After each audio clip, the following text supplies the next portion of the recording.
Assalamualaikum warahmatullahi wabarakatuh. My name is Farah Nabila binti Darizai.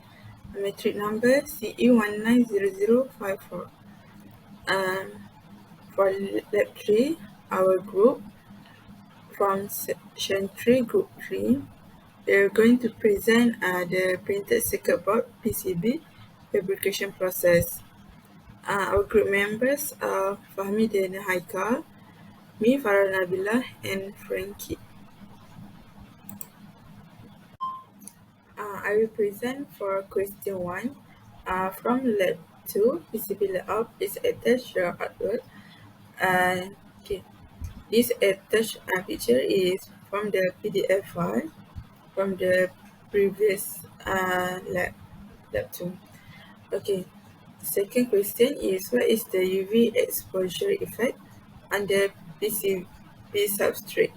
Okay, UV exposure is the process of transfer the printed circuit in film to the printed board and exposure board to UV light. This process is by using the UV exposure machine. Firstly, we need to attach the printed PCB to the transparent paper with tape and taping on the PCB board. Then insert the board into the UV exposure machine for 1 minute. After finish, the buzzer will ring or sound, and the UV light will automatically go out. Okay, before discharge, wait for 10 seconds. We need to be careful when turning the board to avoid the transparent paper slipping and running the alignment. Lastly, after the exposure, we can see a faint image of the pattern in PCB board. Okay, this is the figure before the exposure. We can see that there is a board only. There's no pattern in the PCB board yet. Okay, this figure 2 is after the exposure. We can see the printed skirt. Okay, next for question 3, explain what is the developing process in this lab. Observe from the process what happened to the PCB after the process. Okay, developing is the process after UV exposure is to remove the synthesized photoresist in order to protect the copper to remove. Firstly, place the board into developer machine for 1 to 2 minutes, and we can see the photoresist is coming off. Okay, for the developing, we use the solution of sodium carbonate to remove the unwanted copper that remain on the board. After the machine stop, quickly take out the board and put directly into water to neutralize it. Okay, the PCB board after the developing process is it remove the unwanted copper and only the hardener photoresist is remain. Okay, after developing process, we can clearly see the track of the design. After the developing, compared to before developing, we just see a blue red track. Okay, figure is before developing process. You can see the track, but it is blue red. Compared to the after developing process, we can see the clear track. Thank you. That's all from me. Hello, my name is Frankie Rosali, matrix number CE190112. And for my part, I will talk about my team's lab 3 for the question 4 and also question 5. For question 4, what are the procedures of the etching process. Observe from the process what happened to the PCB after the process. So we were required to watch the video since we only do the lab on online. So based on the video, the etching process for the etching process, etching machine is used to erode or dissolve the unnecessary PCB copper layer through chemical process that contains ferric chloride acid liquid. This process will create the copper patterns and matches the film patterns. So according to the video, firstly, we will need to press the start button of the machine because the setting is already has been set.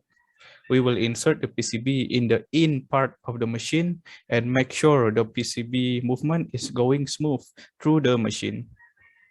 The duration usually takes about 5 to 10 minutes, depends on the heater and the bubbles until all area that is not covered by the dry film resist is removed.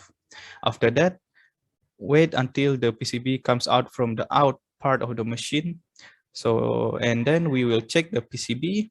If there is no copper layer or bump that is not needed, we will need to repeat the first step until it is completed, and then turn off the control of spray and conveyor. So based on the video, this is before the etching process, before we enter it into the etching machine. And this is the outcome after the etching process. So as we can see from the etching process, the unnecessary PCB copper is eroded or dissolved, and only the connection is left on the PCB. So next is question 5. So how exactly do the stripping process in this lab? Observe from the process what happened to the PCB after the process.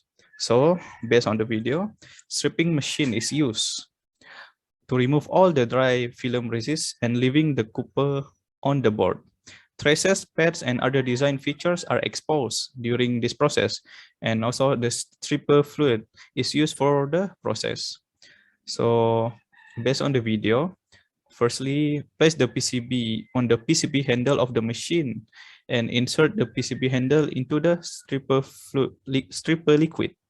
Close the stripper liquid cover and press the mode button to start the process. Usually, the time will set at 2 minutes depending on the concentration of the stripper liquid, and wait until the process stops. So for example, the machine will produce the buzzer rings. So, and then remove the PCB handle and wash in the water container slot on the machine until it is clean. We will need to check the PCB if there is more layer of dry film. If there's any dry film layer, we will need to repeat the step from start until finish.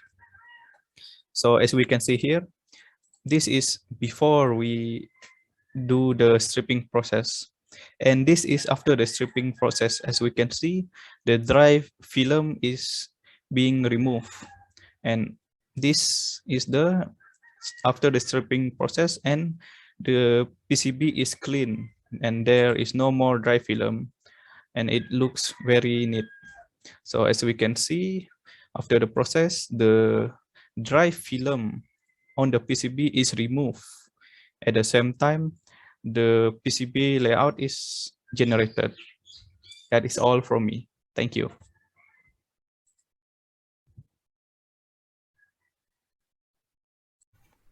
Assalamualaikum and hi. My name is Fahmi Daniel Haikal and my metric number is AE190006. So in the next question, I will discuss the importance of the need to be aware of safety sign and the use of personal protective equipment in a safety and health context, especially work related to the chemical. Each container of hazardous substance must be labeled, tagged, or labeled in the workplace. According to the OSHA Hazard Communication Standard, the hazardous chemical identified as well as suitable danger warning word, picture, and symbol must offer at least general information about the chemical hazards. Labels on individual stationary process container may be replaced with sign, placard, process sheet, batch tickets, operating guideline, or other written document as long as this approach identifies the container to which it pertains and offer the same information as labels. Small, portable containers that are only intended for an employee's immediate use and not for storage do not require labeling. Manufacturer supplies labels on container may not be removed or defilled unless the container is promptly tagged with the relevant information.